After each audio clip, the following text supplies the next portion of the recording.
it's just such a beautiful just truth about how as women we manage so much. We manage moving homes, building careers, building families, really going for that competitive spirit. I also just want to bring up in terms of your background, you are an Olympian. Tell us a little Mhm. bit about you and your heart as a competitor.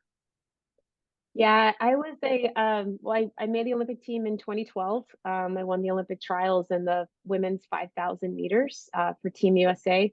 So I got to compete in London, which was incredible. I call it the last semi-normal Olympics because 2020 was 2021 in Tokyo, and prior to that, it was 2016 in Rio, which is when the world was dealing with Zika virus. So that was a scary time.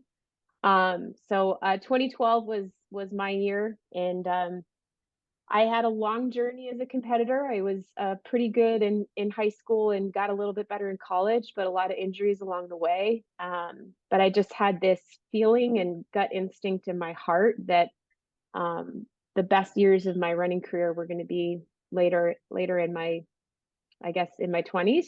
I shouldn't say it was all in my gut. My college coach actually once sat me down and said, "If you keep at this, you're going to be really good when you get close to 30."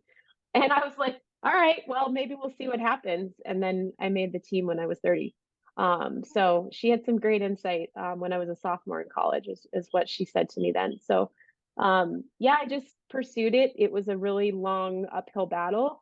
Most athletes get signed right out of college, and I didn't have that level of support. I went right into coaching. So I was a Division I head coach at the age of 22, and realized at one point that I just wanted to be the one holding the stopwatch. And so I made the transition, worked another type of job, was trying to make ends meet, trying to get training done, and did that for a number of years until I finally got sponsored and was able to train full time. So just a little different journey, but I kind of just always doubled down on my heart and knew that my best years were ahead of me. And if I could stay on my feet for long enough and compete for long enough, that I would give myself that space and time. So it wasn't easy. It's a lot easier to look back 10 years later and say, "Wow, we did a great job, team."